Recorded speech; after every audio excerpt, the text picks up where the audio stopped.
وإن أخطأت فمن نفسي ومن الشيطان الرجيم، وأستغفر الله العظيم لي ولكم فاستغفروه إنه هو الغفور الرحيم. اللهم أعز الإسلام والمسلمين وأذل الشرك والمشركين ودمر أعداءك أعداءنا أعداء الدين يا رب العالمين. اللهم انصر عبادك الموحدين المجاهدين في كل مكان. bayan haka ya uwa, dukkan yabo da godiya sun tabbata ga Allah subhanahu wata'ala. Ina mai mika cikakkiyar godiya a gare sa subhanahu wata'ala da kalmomi da suka gabata a mukaddima, tare da isar da gaisuwa da addu'a da fatan alkhairi ga farin jakada sallallahu alaihi wa alihi wasallam, shi da iyalan gidansa da sahabbansa da dukkan waɗanda suka yi koyi da su har zuwa ranar sakayya. Allah ta'ala ya tare ta mu a cikinsu. Kamar da yan uwa suka ji nassin hudu ba daga bakin da ya karanta gwargwadon yadda ya iya da harshen da yake koyo, kuma da dama dan adam baya wace gwargwadon iyawarsa. Za mu fahimce ma'anonin abin da ya sawwaka shi ma gwargwadon iyawa da harshen da muka saba da shi shine harshen Hausa. Ya yan uwa, wannan maimaitawa ne, ba wani sabon abu ne ba wanda ba a ji shi ba, an ji shi illa lil munasaba. Wata munasaba ce yasa wato ainihin in sake maimaita wannan maudu'i, in ƙara jaddada shi domin ɗaukar hizna dangane da abin da ke cikinsa. Allah ta'ala ya iya muna. ‘Ya'yan uwa, ina yi wa kaina wasubci da kuma ku da tsoron Allah tabaraka wa ta'ala. Ku sani cewa duk wanda ji tsoron Allah hakika ya tsira. Allah ya samu cikinsu. ‘Ya'yan uwa, abokan kauna cikin zatin Allah, maganan mu a yau da unwani na hudubar mu a yau kamar yadda faɗa shine ihdar ru'yatul khalq thumma ihdar adam alqawl bil haqqi li ajalin nas. Wannan shine maudu'in da ko in ce kashin bayan maudu'in wannan hudubar ta mu a yau. Kai dan uwa, ina nufin dan uwa musulmi, kai taka tsantsan da yi dan idan mutane, bi ma'ana yi dan mutane su gani ko bari dan mutane, kowannen su kilahu ma sawa. kai dan a gani ko ka ƙi dan mutane, dukkan su riya ce. Galibi mukan ɗauke idan mutum ya yi abu don a sani ko a gani ita ce riya, to ka bari ma don tsoron mutane ita ma riya ce. Ka ƙi don mutane kada su zarge ka, kada su zage ka, kada su aibanta ka, kada su maka wani kallo, bari don su akan haka ita ma riya ce. Da haka wal khairu bainahuma, shi alkhairi na tsakanin biyun nan. Ka yi ba don mutane ba, ka bari ba don su ba. Allah ya sa a fahimce ni. ‘Ya'yan uwa, wannan shi ne ƙashin bayan maudu'inmu. Ba ɗinsa shi ne sun hazar adamil ƙaunar bilhaq, ka yi taka tsantsan game da rashin faɗin gaskiya shi ma da ajalin nasu don mutane.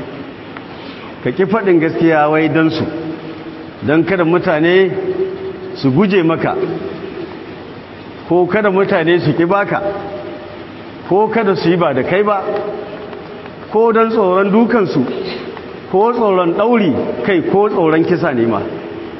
Ka yi taka tsantsan da rashin faɗin gaskiya don wa'annan abubuwa da na faɗa da ma abin da ban faɗa ba. Allah ka iya muna. ‘Ya'yan uwa, al'amuru alin nasir ya'un, yi don mutane riya ce, wattarkul amal li'ajilihim riya'un aida, barin yin aiki kuma don mutane ita ma riya ce. Allahumma inna na'udhu bika minar riya'i saghirihi wa kabirihi, khafiyihi wa zahirihi. Ya Allah, muna neman tsarinka daga riya kowace iri, babba da karama, koyayya da wadda take bayyane. Allah ka tsare mu dangane da ita. al-imam ibn al-jawzi Allah ya masa rahama rahmatan wasi'a wa ghafara la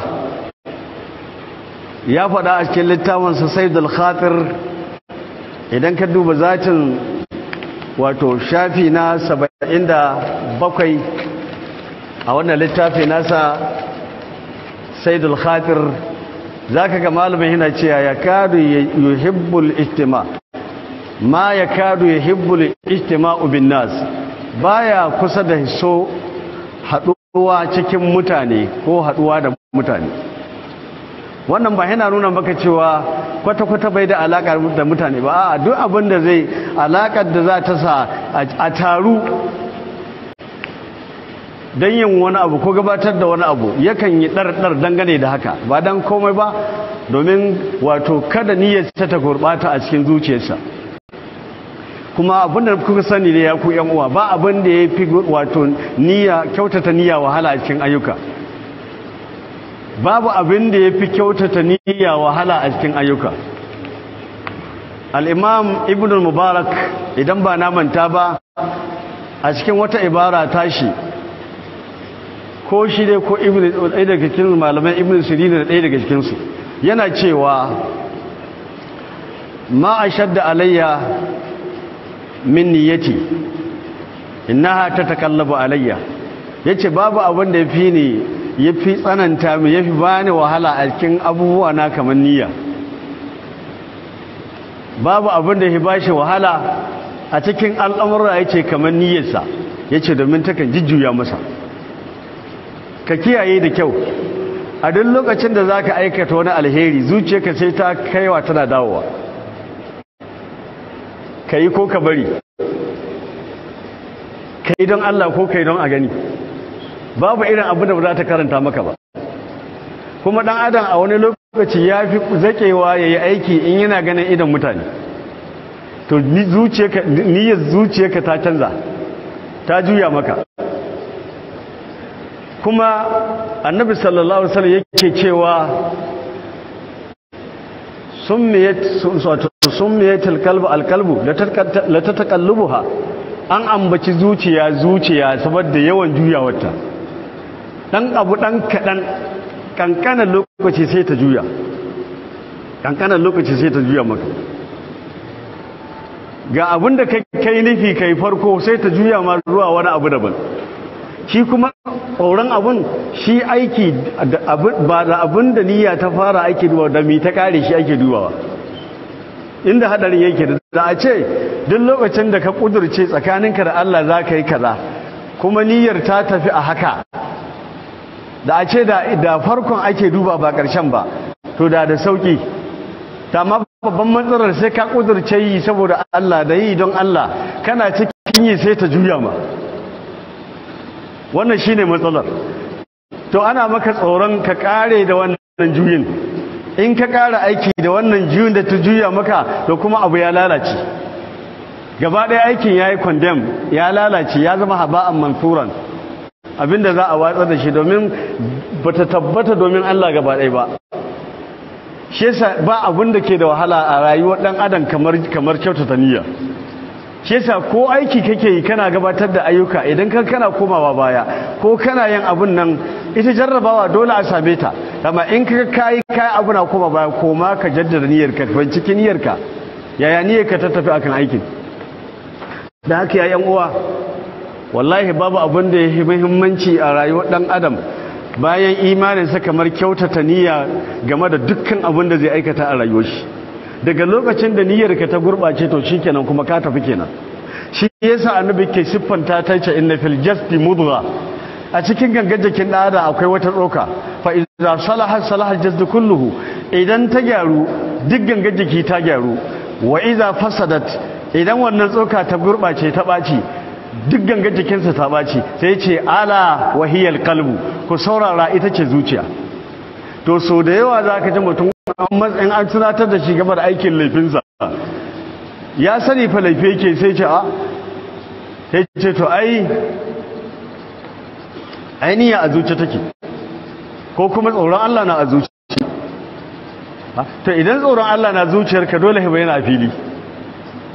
idan ko ba tsoron Allah a zuciya dama abinda zai bayyana kenan bai yiwuwa ka sa'a ma Allah kana saban Allah kuma kace wa zuciyarka tana da kyau na riga na mata ta'arifin abinda Umar bin Khattab ya faɗa mu da nan gane da wannan dan haka ba daidai bane mutun ya ce wai zuciyarsa na da kyau alhali ganga jikinka ba ta da kyau don annabi cewa inda zuciyar tana da kyau duk ganga jikin za ta yi kyau ta yaya akai kaulin kai sa'a ma kaulin manzon Allah ko fahimta kan sa'a ma hadisin manzon Allah sallallahu alaihi wa alihi wasallam dan haka kyautata niyya ya yan uwa babban al'amari ne wanda ke da muhimmanci a kansa juyawa zuciya take yi dan haka magabatanmu mun karanta magabatanmu na gari wallahi so da yaya za su yunkuri in an nemi su wani aiki ko da karantarwa ne ko wa'azantarwa ko rubuta wani littafi ko abin da ya kama da haka sai an nemi su sun yi niyya sun amsa sai su fasa wani malami yake cewa amma shi Abdullahi bin Mubarak yake cewa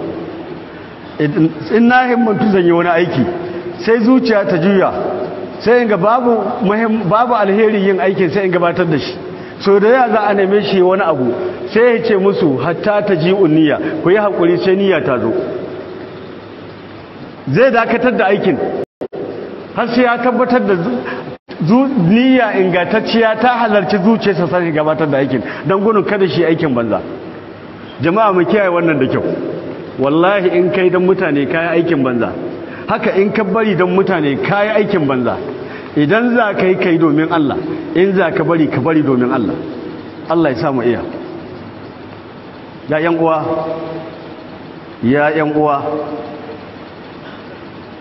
yace illa farigan li anna al mashghul al qalb bil haqq yusirru min al khalq abinda yasa yace baya san wato taruwa a ce an taru za a yi wani abu wanda labudda ne dole akwai abin da bai yiwa sai an taru amma yace bai cika san haka ba don kaucewa wato ainihin hadarin abin da yake ita ce riya yace face sai ya samu zuciyarsa ta wahimtu ta kau daga wani abu ko daga yi don mutane ko yi don su ji sannan ya iya gabatar da shi yace li'annal mashghulal qalb bil haqq domin wanda zuciyarsa ta dukuhu ta shagaltu amma ba irin shagaltuwa irin ta malam Bahaushe ba idan kaji balarabe ya ce ishtagaltu karka dauka shagala irin ta malam Bahaushe shi malam Bahaushe in yace maka shagala to raukana yake nufi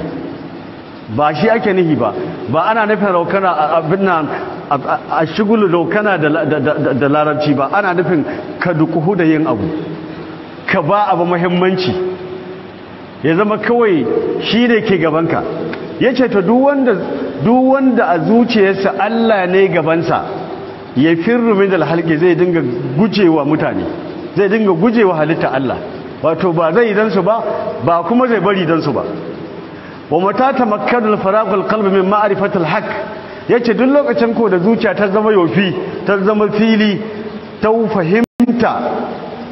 fahimta to tawahimtu ba fahimta ba fahimtuwa bi ma'ana ta kau daga sanin Allah subhanahu wata'ala imtala'a bil khalqi to za ta cika da son mutane kaje ɗayan biyu ne idan zuciyarka bata cika domin Allah ba za ta cika domin mutane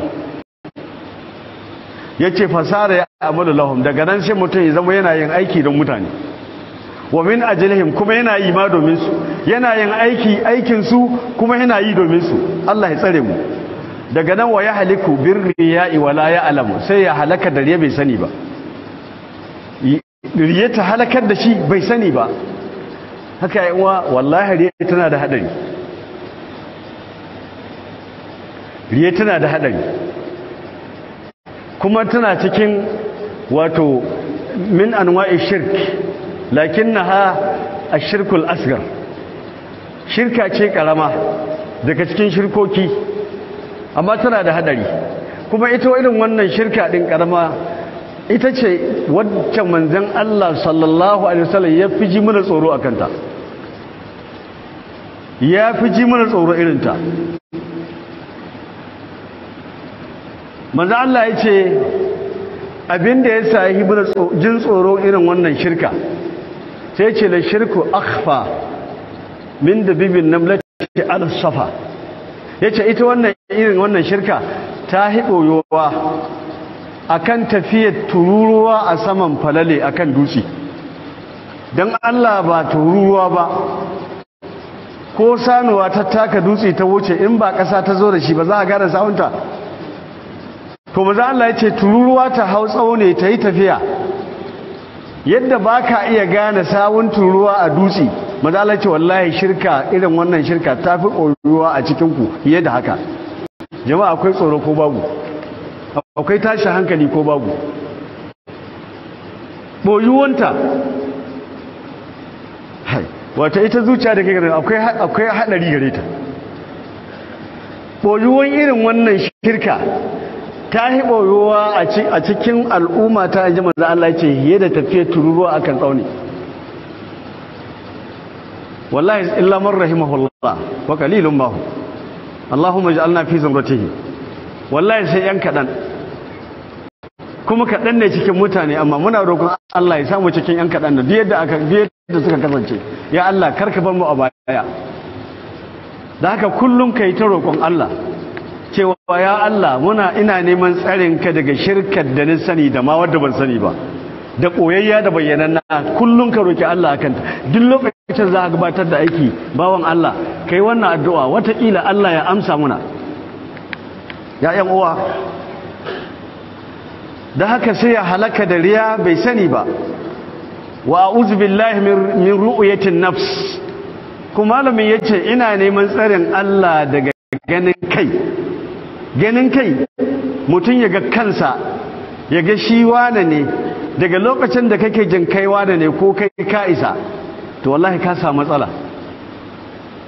jama'a na'udhu billahi min ru'yati nafsi muna neman tsaron Allah daga ganin kawunan mu kada ka dauki kanka kowa kai dauki kanka ma ba kowa ba shi fi sauki a gare ka wa ru'yatul khalq muna neman tsarin Allah daga yi don halitta Allah bi ma'ana yi don a gani fa inna man ra'a nafsahu takabbara hadarin da ke cike ya ku yan uwa duk wanda yake ganin kansa shi wane ne wallahi zai girman kai takabbara wal mutakabbiru ahmaq shi ko mai girman kai dolo ne wallahi wawa ne bai sani ba kana tafiya kana takama kana doro kana ganin kanka kana ganin ka haiwa da wani dolanci kake cike baka sani ba domin Allah bai taba yin wani abu a duniya ba wallahi sai da yayi wanda ya shi duk abin da kake gani an baka ko ka mallaka wallahi allunka ka an sha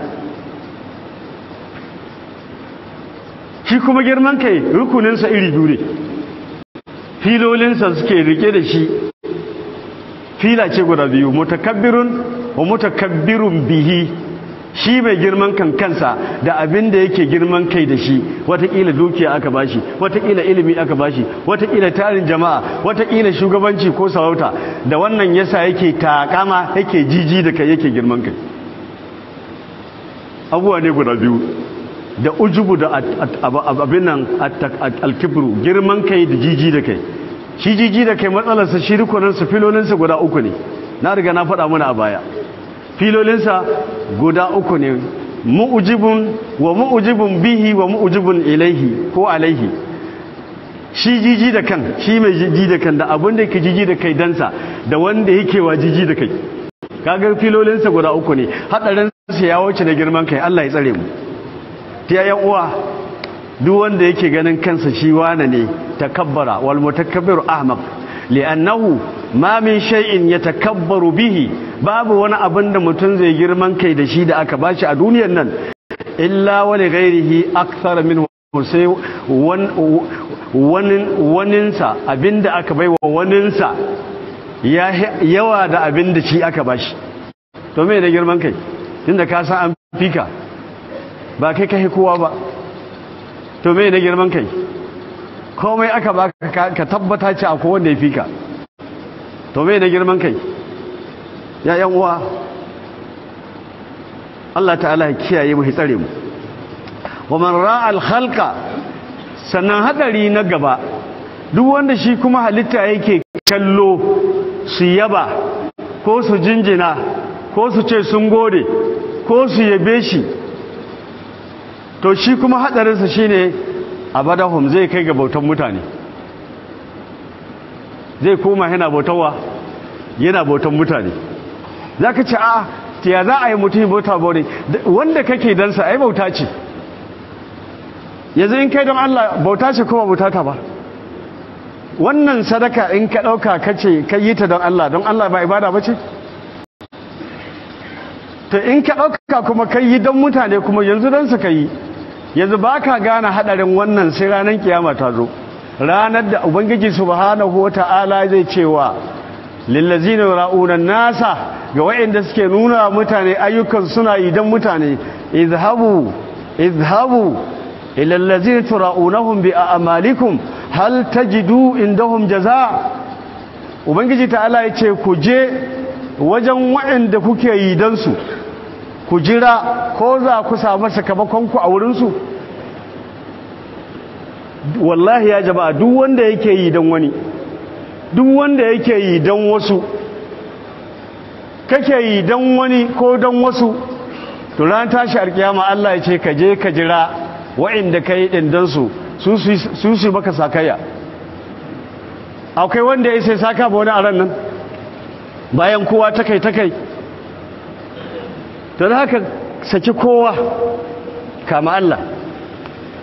Uban kowa hakimi ne Allah shi ne sarki. Bi ma'ana karka yi don kowa, karka bari don kowa. Idan za ka yi don Allah, in za ka bari don Allah. Iya karka da mutane ka kyautata musu iya abin da za ka kyautata musu. Shi yabo da kushe da zagi kada ka damu da shi a wajen aikin da za ka yi don Allah. Mai zagi ya daɗe bai zagi ba, mai harara ya daɗe bai yi ba, mai bakar magana ma ya yi, mai tura saƙo ma ya turo. Duk abin da wani zai yi don a kanka in ka yi aikin Allah ko ka gabatar da aikin ko kauli na Allah bari ya yi ta yi. Wallahi in ka samu haka a zuciyarka ba an ta hurran bi iznillah, wallahi kai ɗare za ka samu yanci da izinin Allah. In ka samu akasin haka to babu ko shakka wallahi ka samu matsala. Da haka ya ‘yan uwa mu du matsalolin nan da kyau. Da haka duk wanda yake ganin mutane wa man ra'al khalq, shi ganinsa idansa ko tunaninsa ko niyyarsa shi zuwa ga mutane ne kawai. Mutane me zai yi su gani su yaba ko su jinjina ko a ce ya burge, to abadahum wallahi zai koma bautan mutane ba Allah ba. Wa huwa la ya'lamu alhali bai sani ba. Yanzu baka sanin bautan mutane kake cikinta, alhali mutane kake bauta baka sani ba. Sannan munin abin ba za ka gane ba sai ranar kiyama ta zo. Allah ya tattara duk abin da ka aikata don mutane ya ce je ka can ka jira su biya ka sakamako wa'inda ka yi domin su. Jama'a akwai haɗari ko babu? Ibadullah, wa fi kissatu Talha ibn Musarraf, ya ku bayan Allah, idan muka duba kissar Talha ibn Musarrafin, fi hadhihi al-qissatu ibratun wa dhikra li ulil albabi wan nuha. A wannan takaitacciyar kissa ta wannan malami, fitaccen malami, wallahi akwai abin lura ga ma'abuta hankali da lura. Allah ya samu cikin su. Wa kana qari'a ahlul Kufa. Talha ibn Musarrafin malami ne mai karantar da Alqur'ani a birnin Kufa. Malami ne mai karantar da Qur'ani a birnin Kufa. Wannan babban malami da yake kanta da alkur'ani a Kufa, falamma kasuran nasu alaihi, yayin da mutane suka cika a wajen shi, ko wata so kawai zai nufi karatun qur'ani zai je wurin Talha ibn Musarraf, wanda duk ya taso in bako ya zo neman ilimi sai ya kasance wajensa. Duk wanda ya zo kawai ya gaza mutane sun sharraha shi ko ba sharrahawa yake a gabansa ba. Mutane sun ɗaukaka shi, suna son su kai shi ƙololuwa, su kai shi wani matsayi wanda shi ba duniya ba ce gabansa, ba yabo ba ne gabansa ko amincewa mutane ba. Da ya ga haka sai ya wata dubara, fama sha'id al'amash sai kuma wurin malamin nan al'amash kana jin sunan babban malamin nan al'amash da ya kuma wajen malam a'amash sai je ya zauna ya lankwashe kawai fakara alaihi yayi karatu a wajensa to kaga shi abinda ya hango kuma ya san mutane kullum sun fi son a ce ai kai ne bajini ko kai ne kafi kowa to kada su kai shiga haka ya koma wajen wancan malami ya zauna yana karatu bayan kuma shi ne mai kantar da ƙwar'ani ɗin da mutane suka ga haka sai suka karkata famala ilal amash kowa ya karkata zuwa wurin imamul amash wata da kutsala sai suka bashi sai ya samu saukin abubuwa ya samu tsayuwa ya samu cikakken ikhlasi da yake tunanin ya samu ya yi haka ne don kada su tallata shi su ɗaukaka shi har ya zama sanadiyarsu ya samu matsala ko ya halaka da wani aiki nasa za ka iya haka?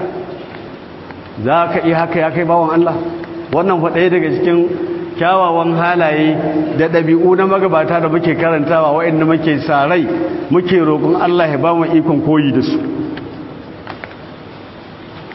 ta ɗaukaka ka a girma ka sai mi bayan girmamawa sai mi kai a ji rawanin girman kai Allahumma inna na'udhu bika min an nushrika bika sha'an na'lamahu wa na'udhu bika lima la na'lamahu ya Allah muna neman tsarinka daga mushrikan taka da abinda muka sani da abinda ma bamu sani ba Allah ka tsare mu gare shi Allahumma ja'al a'malana khalisan liwajhikal karim ya Allah ka sanya ayyukan da muke aikatawa su zama tsintsa domin yaddarka ya Allah ya yan uwa ya Abdullah alayka bil haqq walau kariha nas ya kai dan uwa ana umurtarka da yin gaskiya ko da mutane ba sa san gaskiya ko ba sa san aita li'anna ridan nas gayatul la tudrak ina faɗa maka ka sani neman yaddar mutane ba a cimma makulata babu yadda za a yi ka iya cimma yardan mutane wai kowa yarda da kai bayyiwa wallahi bayyiwa to tunda ko ba yadda za a yi kowa yarda da kai yi don Allah nemi yadda Allah ka kyale yardan mutane ka yi domin Allah subhanahu wata'ala ka kyale kowa wannan shi zai tabbatar maka da wato samun sakamakon abin da ka aikata a rayuwarka ta duniya da ka yi amma dan adam bashi inda ka ganshi babu yadda za a yi ka burge mutane na karanta wato abin nan wata matsala ta wani mawaki ina jin umrul qais ne yana da wai wata budurwa yana matukar santa to ana irin ta hinnan tasa ta ayari ta wato ta al'ada ta jahiliya dan ya burge budurwar tasa dan ya burge ta ya kama raƙumi tago da yake hawayayyanka aka gasa aka soya aka ci nama don ya burge ta amma duk a banza bayan ya yi kawai sai ta sa'a masa ta yi watsi da shi to haka rayuwar ɗan adam take kai wallahi da za a baka rai ko in ce rayuka ka san dai ba abin da ya futsa da inda ana samun kasuwarsa kamar rai domin inda ana sai da rayuka da wani bai mutu ba ko noran yake zai kashe kuɗi ya sai ran ya ƙara akan nashi in yayi expired sai hiloda kamar kati in shekara 50 aka bashi sai ya so ya sake lodawa to babu kasuwar rayuwa to kaddara da akwai kasuwar rayuwa wallahi a baka rayukan a ce ka raba ma mutane ko wanda duk kake so ka bashi wallahi sai ka raba ka ba wani in ya koma ga yace abinda ka bashi jabu ne inda dan adam ana kawo mana misali a wasu satanni suka wuce baya idan yau Allah maka dukiya kana alheri wa mutane in taimako addini ya taso ka ce gashi gwargwadon iyawa wani ya kawo kuka ka ce gashi wannan in ya zo ka ce gashi a yi haƙuri wai wannan kyautatawa da kake wa mutane wani katanas ta Kano wai in ji masu karin magana takanas ta Kano zai taka ya ce zai je wurin mai kudin banzan nan shi ma ya samu wai mai kudin banza wai yanzu ka zama mai kudin banza, wai taimakon da kake ma ka zama mai kudin banza, kai bari dan adam inda ka ganshi ba a masa daidai. kisa duk abin da za a faɗa kar ka ɗauka wai kana wa'azi wai kowa ya ji daɗi, billahi lazi bai yiwa. ina faɗa mana jin daɗinka ya danganta da imaninka da son ka da gaskiya da kuma rashin karo da abin da kake yi. amma duk lokacin da aka faɗa abin da kake aikatawa mara kyau za ka sha to wai mutunan nan ko dai da ni yake yi. mun taɓa tafiya a lokacin da ake wata haɗaka, wani haɗin gambiza, wani haɗin baki, ban ce haɗin kai ba don haɗin kai shine haɗuwar zuciya wuri ɗaya, a wani haɗin baki da aka yi a baya tsakanin duk ƙungiyoyin nan an haɗu da waye kowa yana nan kan aƙida ta bai canza ba, amma wai a haɗa baki ne don a cimma wani sakamako wanda wannan in mun bi fatawar su magabata ma ahlus sunna ma ba za su yi ba. ba a haɗa kai da wanda ake mutunan banza akan wata ƙadiyya wai ai wani abu ko da na addini ne, domin cikinsa akwai dole a mutunta juna, dole a girmama juna, dole a yi tarahumi da juna, dole a ƙaunaci juna. to kuma haramun ne ka ƙaunaci mutunan banza a matsayinsa na mutunan banza.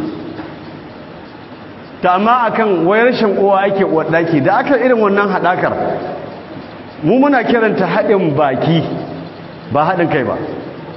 haɗin baki daban, haɗin kai daban. ko gobe ta taso ana iya haɗawa, amma haɗin baki ne kaka ɗauke shi haɗin kai. to lokacin da aka yi shi muka je muna wa'azi, an gabatar da mu wa'azi, mu biyu muka yi wa'azi. to lokacin da ni abinda na yi magana kan siffofi na munafunci a wannan lokaci, domin wai tahiyar ta ɗore, kada mu ha'anci juna, kar munafuci juna. bayan na gama duk abin da zan iya yi, aka kira wani babban malami wanda ba sai na waɗi sunansa ba, Allah ya gafarta masa. da ya zo an ce ya rufe karatun ko taron da addu'a, ba shi lasifiya ke da wahala sai dira a kaina, ni da ni wa'azi. ya ce wallahi duk abin da na faɗa da shi nike yi, kuma wallahi ban san shi ba, in ban da ranar wallahi ban taɓa ganinsa ba ko da idona, amma ya ce duk abin da ni faɗa wai da shi nike yi. wai tun da ina tare da ni ban ma san abin kaliyan ma ban san abin da faru tsakaninsa da wancan ba, da yake cewa tun da muna tare da shi, wallahi ban sani ba. to shi dan adam ka bar shi kawai, duk lokacin da ka ji ayi wa'azi ka ji daɗi, ɗayan biyu ne ko uku. na farko ya danganta da imaninka, na biyu ya danganta da abin da ƙila kake so aka faɗa, na uku ba a faɗi abin da ba ka so ba, to sai ka tashi kana jin daɗi. amma daga lokacin da aka faɗi ɗayan uku na musa ba sai ka tashi kana gungunguni, duk hudubar da aka yi ko bayanin da aka yi sai wani ya tashi shi ba a masa daidai. ta ya za a yi maka daidai? ni ba daidan ka nake nema ba, wallahi ba na neman daidan kowa, daidan Allah nake nema. amma in abin da na faɗa masa kusa da ko ina roƙon Allah ya gafarta mini akan shi. amma kar ka ɗauka wai ana yi ne wai don ka ji daɗi, ko kuma a don mi aka yi baka ji daɗi ba, to don mi ko ba za a yi baka za ka ji daɗi ba. alƙulubu zuciyoyi ne, ita ko zuciya ba wanda ya sa abin ke cikinta in ba Allah ba, babu shi. ta ya za a yi? to ko na san abin da ke zuciyarka sai in san duk abin da ke cikin zuciyar kowa? to in ma na san abin da ke cikin zuciyar kowa sai in gidan zuciyoyinku? idan ni dan zuciyoyinku ku za ku saka mini ko Allah? wa zai ba da sakaya a cikinku? da haka ku yi haƙuri da duk abin da kuka ji, abin da ake faɗa ka auna abin nan da aka faɗa an gaya maka gaskiya ce ko saɓaninsa a gaya maka, kai ka je kai waje hatin nazar a kanka illa iyaka. amma karka ɗauka wai ka zo shi kenan wai a faɗa abin da ke sa da an faɗa abin da mutane ka so sai ka je su yi kabbara, in an faɗa abin da ba sa so sai ka je kowa ya noki. zan zo akan wata ƙabiya a yau wanda dalilin hakan yasa wannan mawdu'in karanta shi, amma kafin abin da zan faɗa din don ka fahimci yanayin ita gaskiya inda ta dosa, in ya so baya abin da faɗa ka je ka auna. ya yan uwa, wa bi hadhihi almunasaba dangane da wannan dacen al'alimin rabbani la yatrukul qawl bil haqq. Malamin Allah nace da kai malamin Allah, domin na faɗa mana malamai kashi biyu suke, akwai ulama'ur rabbaniyun wa ghayr rabbaniyin. Akwai malaman Allah akwai inda ba na Allah ba sai na maka sharhin su ba. Akwai malamin da shi na Allah ne, duk in abin da Allah tabaraka wata'ala ya yi umarni ko ya bada wato ainihin abin nan akan sa kokari yake ya kamanta. Sannan malamin Allah baya yi don mutane, baya yi don irinsu, baya bari don irinsu. Sannan duk malamin da ba na Allah ba za ka same sa ko dai a cikin bid'a, ko ka same shi ya zama boka, ko ka same shi yana bada abuwa ga sunan dai. Yake to ai yau in kace kai gaskiya me zaka ci? Wai yau in kace kai gaskiya wai me zaka ci? Wato shi Allah bai tsaga ma abinci ba kenan ko sai kai ƙarya. Wai in kace kai gaskiya me zaka ci? Su wa'inda suke gaskiya ba su rayu ba? Sahabban manzon Allah ba su rayu ba? Tabi'ai ba su rayu ba? Tabi'i ba su rayu ba? Ba su gaskiya ba? Mai gidan gaba ɗai sallallahu alaihi wasallam ba kan gaskiya yi ba, bai rayu ba, bai ci ba, bai sha ba. Dan me zaka ci tsoron yin gaskiya wai dan tunanin me wai me zaka ci? Kai kake bar abincin ko Allah? Abincin hannunka yake ko hannunsu yake? Wannan ba daidai bane. To dan haka malamin Allah la yatrukul qawla bil haqq, shi bai barin faɗin gaskiya, bai barin magana ta gaskiya da faɗin ta walau kana sai sajjinuhu, ko da ko mutane za su daure shi. Ba ya ka take na ba a ce an kama shi an daure shi, to ko za a daure ka, wallahi ina gaya maka dauri baya hana malamin Allah ya faɗi gaskiya. Au ya guribuhu, ko da mutane za su kama su yi ta duka, kana ina ka duba farko-farkon musulunci irin su Bilal, irin su Sumayyatu, irin su Yasir, irin su Ammar, irin azabar da suka gani aka gana musu ta kai fagen fila aka kafa a baya, aka kafa fila aka daure su da hannuwansu a baya daga samansu har kasa dauri ne. Sannan ga bulala, Umayyatu da Abu Jahal da sauransu, duka ba irin wanda ba su yi ba.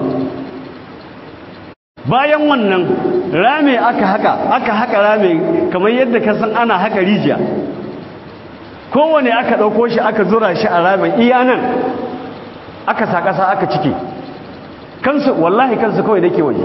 Ka kan tarihi ka gani wannan kan wuyan shi kaɗai ke waje, duk gangar jikin tana ƙarƙashin ƙasa, wanda ko a haka ko an basu a haka dole mutuwa za su yi bayan da suka iya, ba za su iya fitowa ba. Tare da hakan ana musu izgili. Ka karanta tarihin Bilal mai yawa manzan Allah kiran sallah, wanda da manzan Allah ya bar duniya aka shugabantar da Abubakar Siddiq. Bilal ya ga cewa baya iya zama Madina,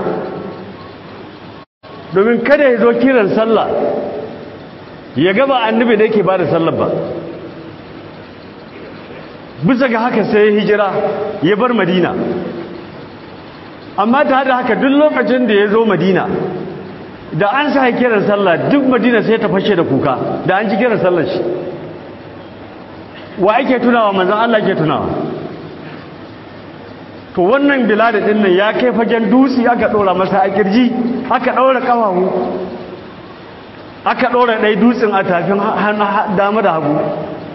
Tare da hakan aka fuskantar da shi ga dan rana, gashi kuma cikin yashi. Wace irin azaba ba su gani ba? Yasa sun kafirce? Ba su kafirce ba. Haka suka yi haƙuri, wasu ita Sumayya da Umayr da Yasir da Ammar duk da azaba aka kashe su. Sumayyatu ma shi wato ubangirinta Umayyatu bin Khalid a ƙarshe mashe yasa a wuta ya ɗauki mashin da ya daka mata shi a kan farjinta ta koma ga Allah. An ce ma musulunci wasa ne? Da Allah kai mai ka gani? Wace azaba ka gani? Kila ba a taɓa dukan ka kan addini ba, ba a taɓa ɗaure ka kan addini ba, amma tare da hakan ka kalli abin da ya faru ga wa'incan magabatan.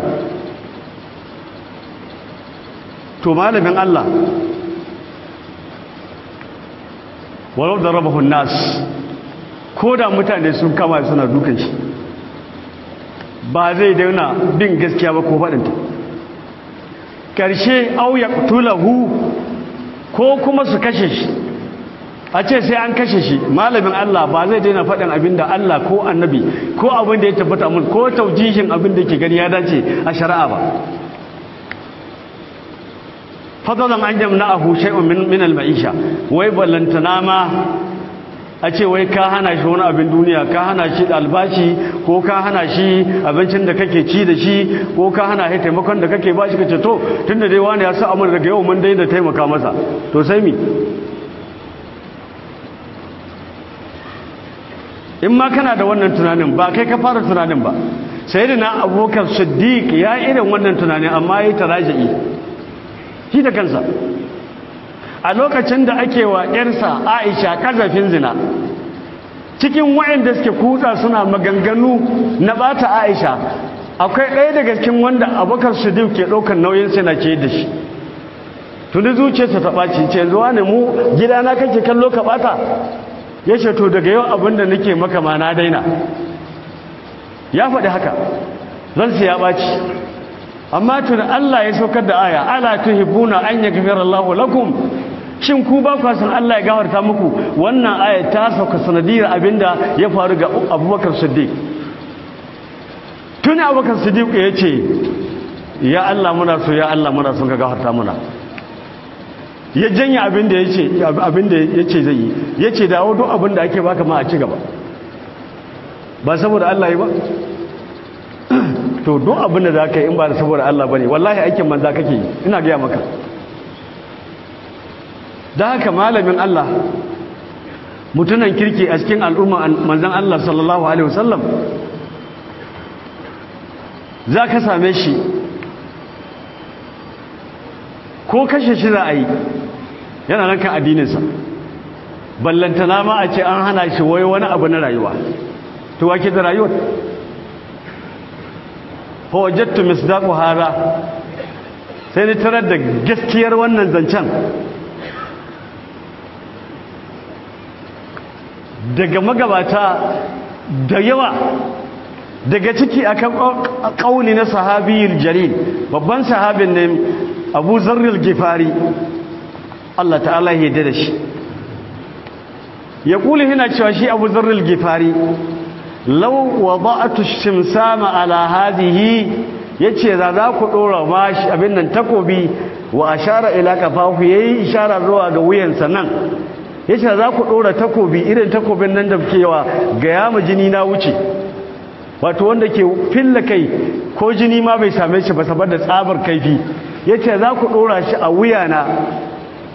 Thumma zanantu anni anfadhu kalimatan, yace sai ni tabbatar da zan iya zartar da faɗin wata kalma guda, sami'tuha minan nabiyyi sallallahu alaihi wasallam, wadda naji ta daga manzon Allah, yace la qultaha, yace qabla an tujizu, kafin ku zartar, yace la qultaha wallahi sai na faɗa. Yaji Abu Zarr Gifari, yace wallahi sai ya faɗa. Dan ka gane matsayin gaskiya yadda take. Ka koma Musnad Imam Ahmad,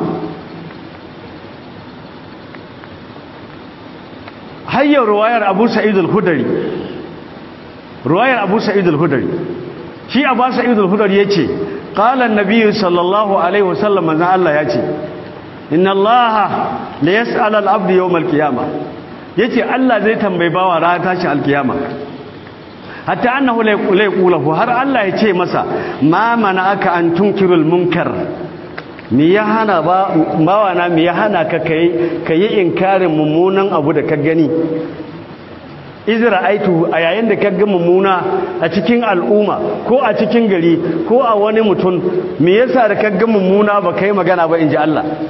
Me yasa? Allah zai tsara bawa ya ce me yasa? Ai ga abuwa na ana gani da muni wai an ki ai magana ko dan tsoron fitina ko tsoron wani talauci ko tsoron wani wato wani zagi ko kisa ko dauri.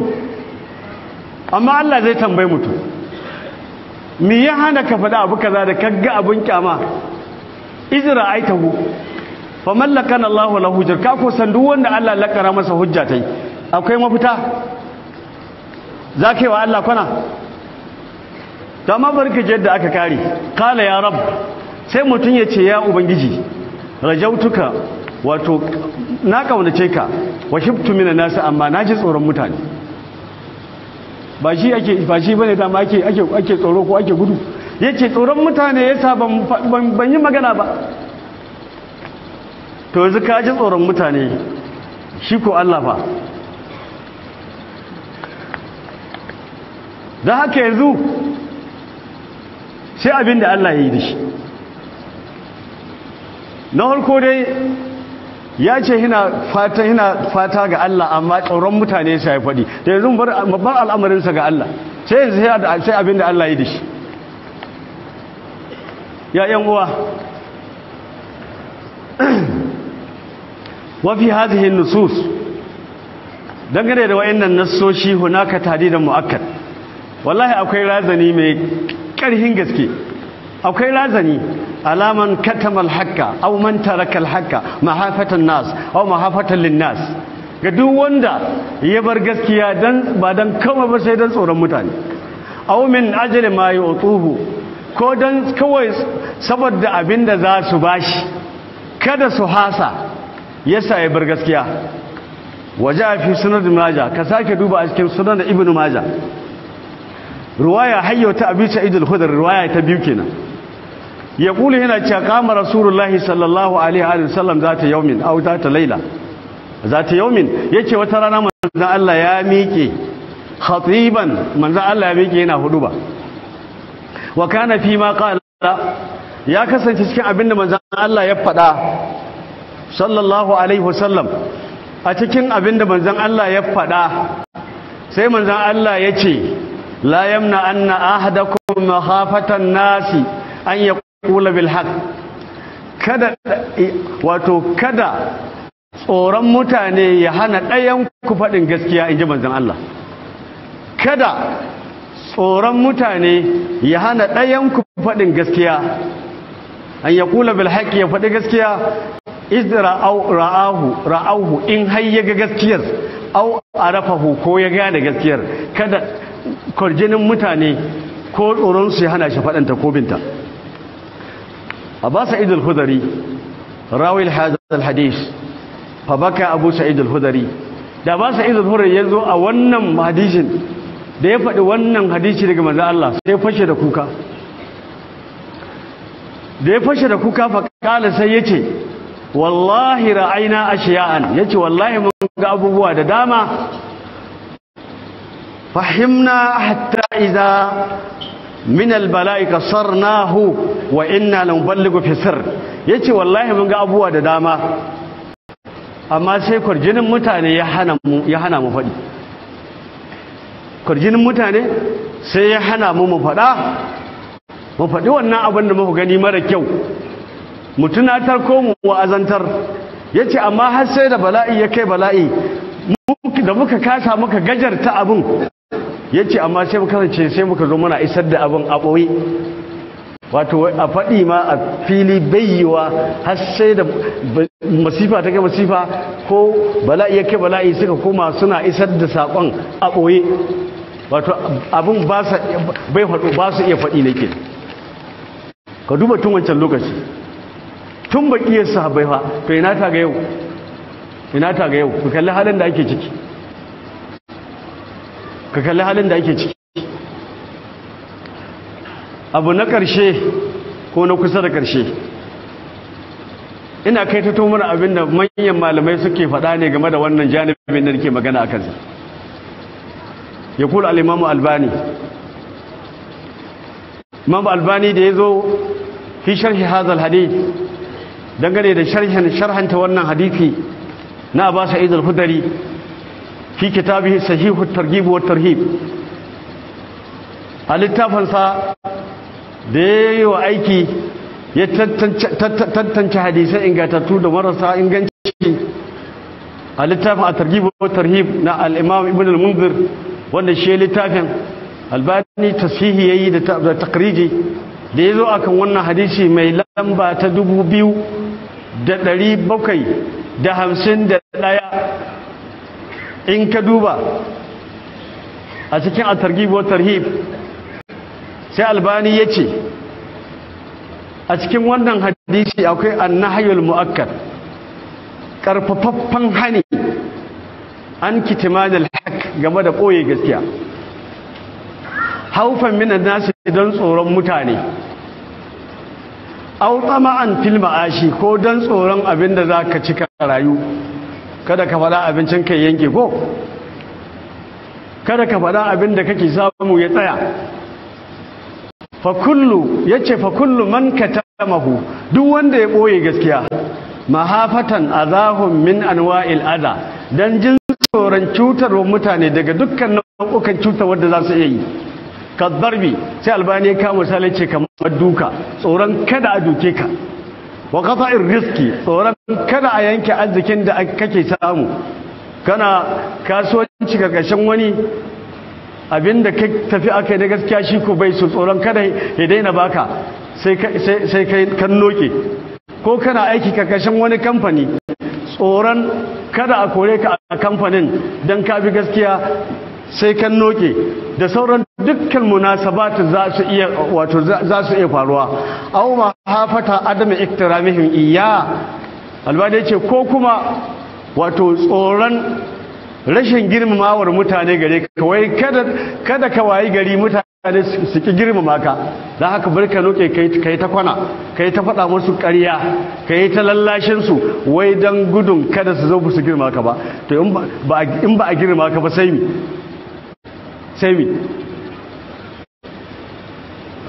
idan Allah maka girma akwai wanda ya sai an shi to in Allah bai baka girma ba duk duniya akwai baka girma to wai tsoron kada mutane a wayi gari ba sa girma maka yasa kai ma ka noke kala sai cewa huwa dakhilun fil nahi wannan duk ya shiga cikin hanin da manzon Allah yayi a hadisin nan wa mukhalafatan nabiyyi sallallahu alaihi wasallam yace kuma hakan sa'a manzon Allah ne sai mu yi da mu sa'a manzon Allah yace yayin haka an sa'a manzon Allah sallallahu alaihi wasallam dan haka ba gaskiya bane ba daidai bane a sa'a manzon Allah jama'a boye gaskiya ba daidai bane rashin fadin ta ba daidai bane yi dan mutane kuskuren bari dan su ma kuskuren in za kai don Allah haka muna roƙon Allah tabaraka wata'ala Allah ya ba mu ikon yi dan sa Allah ya ba mu iko don wato yi dan sa Allah ka ba mu ikon bari domin ka ba dan mutane ba ya yan uwa Allah ta'ala ya ɗaukaka musulunci da musulmi ya kuma kaskantar da kafirci da kafirai ya shiryar da munafukai in ba su shirya kuma Allah ya tsare musulmi da musulunci daga sharrin su ya Allah muna roƙonka ka yi wa wannan al'umma makoma ta gari Allah ka fahimtar da wannan al'umma addininta kuma ka ba ta ikon bin addinin ya Allah wanda duk bai fahimta ba fahimtar wadda shiryewar tana hannunka kai kake shiryar da wanda ka so kuma kai kake batar da wanda ka so muna roƙonka Allah ka shiryar da masu rabo a wajenka ya Allah muna roƙonka Allahumma hadha ad-du'a wa alayka al-istijaba wa hadha al-jahd wa alayka at-tuqlan wala hawla wala quwwata illa ilayka ya rabbal alamin ya yan uwa wannan shine karshen abin nan fada na wannan mawdu'i a yau sai mulahaza dangane da abin da na fada muku cewa zan yi wani bayani wanda wannan bayani da dai ban so yi ba, amma dai wani lokaci rashin yin bayani yakan jefa wasu cikin rudu ko cikin halaka. suriya za ka yi zargin wani barawo ne, idan ya bayyana ba barawo bai zumi kai ƙazafi ko kuma za ka cutu don ka yi ƙarya. idan mutum ya yi magana in ka ƙara akan abin da ya faɗa ka yi zalunci ko ba ka yi ba, ka yi zalunci. ka yi zaƙultun fa'adilu walau kana za ƙurba, wa idan hakantun bainan nas an ta hakumu bil adal. da aka sau da mutane wasu sukan hallaka ko sukan hallakar da kawunansu da zarcewa ko wuce iyakar inda mutum abinda wani ya faɗa ka zarce ka wuce iyaka ka abinda ya faɗa. da aka zan yi wace yashin fiɗa ka kusa yin aishin fiɗa mai ake yi zama ko in an shimfiɗa zama ake yi, to zan yi shimfiɗa in zaman ya yi sai mu zauna, in bai yi ba haka Allah ya so.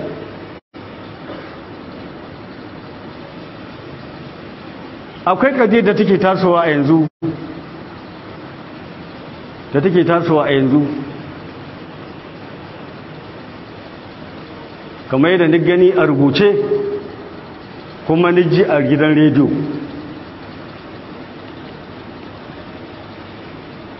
na wata tattaunawa da aka yi a ma'aikatar addini regional affairs ko tattaunawa da aka yi a kanta, ina ji mutane da yawa sun da a rediyo ne haka ofin yake, risala ce maftuha.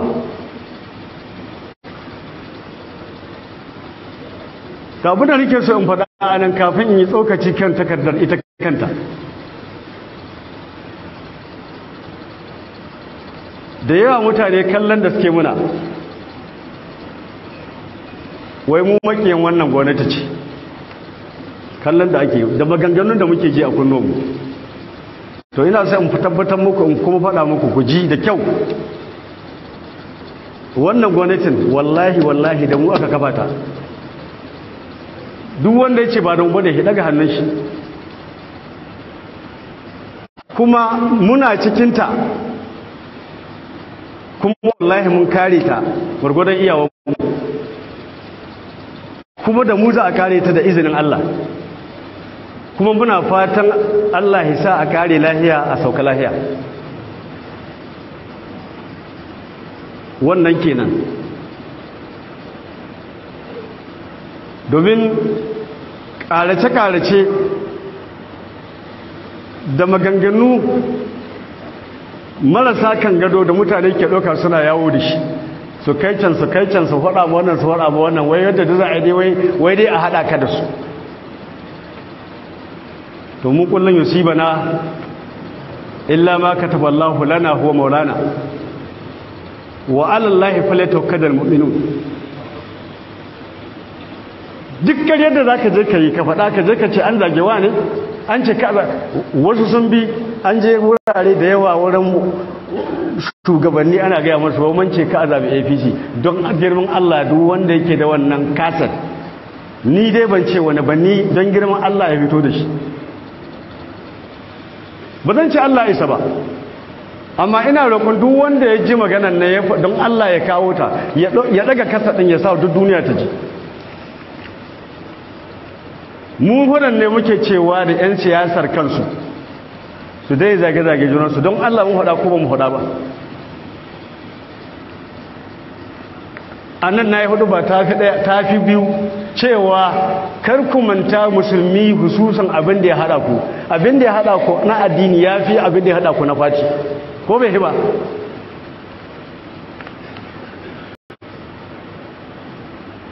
cewa ku daina aibanta judanku don bambancin fati, in ƙarya ne ka shiga ka je ka rubuta mu'assasatu diyufur rahmani zaka ga kasu suka din suna nan a net. kuma wannan hudubar da nake a yanzu duk wanda ya shiga wannan layin namu zai kama ta a live zai ganta a yanzu, ba a daki muka shiga muka faɗa ba. Mu ne muke muku faɗa, muke muku tunatarwa, ku dai zage-zagen junanku, amma mu za wa sharri cewa kar ku manta da abin da ya hada ku. Kun fita bin fita muku, ni din nan na faɗa ba zan shaida kowa ba, kaina na isa in shaida kaina. Na gaya muku ban da fati, ko na ce muku ina da fati, ni ba na goyon bayan fati, amma ina damuwa da ɗan takarar da fati ta tsayar. Wane ne?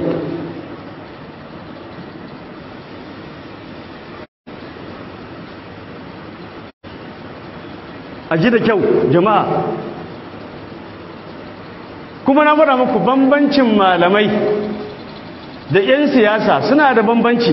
Inda za mu rabu akwai inda za mu haɗu, akwai inda wallahi sai dai mu rabu da ku. Na faɗa mana cewa shi 'yan fati kowane jam'iyyar da yake na fatinsa, shi fa a wurin fatinsa shi ne fati, shi ne bai kallon wani in ba shi ba. Sannan ko kare aka tsaye a fatinsa shi a wurinsa shi an mutum, ma faɗa ko ban faɗa ba. To yaushe za mu zo mu ce muna goyon bayan wani fati, ke dan ya tsaye da karan sai mu yi karan? Wallahi ba zai yi ba, ba zai yi ba. Abinda muke ce muku kullum ku duba nagari, ku duba ko cewa a duba nagari mutunan kirki kowa ta hidda shi, wai wannan shine laifi? Shine laifi? Yana tabbatar muku wannan gwamnatin muna alfahari da ita, kuma kowa ya san matsayinmu da ita da irin kariya ko mutuntawa da muke yi akan ta.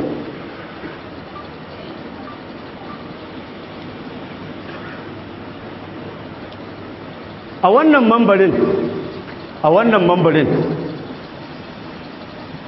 mambarin na sha in yi magana, in yi roƙo ga gwamna na nan Neja kan wasu ƙabiya ko wasu matsaloli in sun taso ko muka gani. Daga nan za mu yi magana, wallahi sun fi 10 da ya ɗauki mataki kuma ya amfani da nasiha ya gyara. Mu abinda muke cewa da ku kar ku ɗauka don muna tare da wane, ba shi zai sa wai don mun ga abin magana muke magana ba, ba zai yi ba, ba zai yi ba. In mun ga abin magana za mu yi magana, wannan ba ƙiyayya ba ce. Kuma yasa nake gaya muku a wannan mambarin na yi magana da kira da roƙo akan gonan nan da ma wasu matsaloli, wallahi saƙon ya kai mashi kuma a ɗauki mataki a gyara. Sun fi so 10, ina da su a rubuce.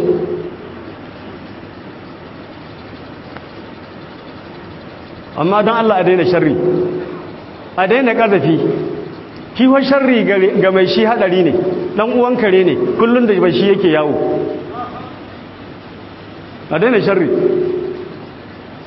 Kuma matsalar ta taso a yanzu na matakardar da nake son magana a kanta da aka rubuta daga ma'aikata addini. Wallahi da ban son yi magana ba, domin lokacin da aka zama an ban takarda, amma ni ban samu halarta ba. Amma wakilanmu na limamai an tura su sun halarta, sannan an rubuto takardar aka bamu, ni an bada kwafin ga wasu. Ta amma kuma aka shiga gidan rediyo aka maimaita, an yi doka cewa wai kada wani malami shi magana kan siyasa. Ai wannan magana ko shi mai gidan magana yanzu ba zai yi ta ba. Wallahi kyakkyawar zaton da nake masa ba zai yi ta ba. Fatan muke Allah ya sa ya sauka lahiya, yadda ya fara lahiya Allah ya sa ya kare lafiya. Yanzu idan ni daga hannu ce Allah ya bari in ambaci lalura ta sa ambaci dan siyasa, don ba ɗabi'a ta bace ambaci wani mutum. Amma misali nake so in kawo, yanzu in ni daga hannu ne ce Allah ya ba ko Allah ya saka yi nasara, laifi ne? Ba ku amsa mini ba, laifi ne? Ba kun ce Allah ko in daga wani waye gudan kan tugi ko in ce Allah ba su, in hada su gaba da in ce Allah ba wanda duk yafi alheri Allah ya zama muna, laifi ne? To ana son addu'a ta, amma in yi tsokaci kan abinda ba daidai ba kuma shine ba a so? Akwai adalci ciki? inda ya dace ya halatta in yi wa wani mutum da nake ganin lokacin da muke don Allah a nan mambarin mun ce mun yi sad ko ba a yi sad ba, me yasa muka ce a yi sad don kyakkyawan zato ko to amma sad ɗin ina ta kai mu? wallahi yanzu mun tuba, wallahi mun kuskure, ina gaya muku wallahi mun kuskure, domin sadin ita ta kawo wa'inda musuncinta su yi gwamnati ba suka yi suna azabtar da mutane, ko ba sad bane akan iunar wannan mutum da ake kyauta masa Muhammadu Buhari, akan iunarsa wanda ma bai kamata ba ya samu kujera ya samu, ko ba shi bane ba? to yanzu mun tuba, za a yi balances, duk kowa ta haita hidda shi, in wannan laifi to ya zama laifi, kowa ta haita hidda shi. wannan ba magana ce mai illa ba, wallahi ba mu da niyyar kin kowa, ba mu da kuma niyyar zagin kowa wallahi, amma ba zai yi ba idan mun ga abin illa mu ki magana ba zai yi ba, ba zai yi ba. Allah ya sauwaka, Allah ya sa a fahimce ni, wallahi na mu fatan alheri, fatan alheri. karka ɗauka muna gaba da wani mutum, idan muka ce ma mu yi gaba da wannan gwamnati, mu na gaba mu da mu aka kabata, kuma da izinin Allah muna cikinta, kuma da mu za a kare, kuma na fatan Allah ya sa a kare ta lafiya. aqulu qawli hadha wa astaghfirullaha al-azim li wa lakum fastaghfiruhu innahu huwal ghafurur rahim. Qumu ila Allah wa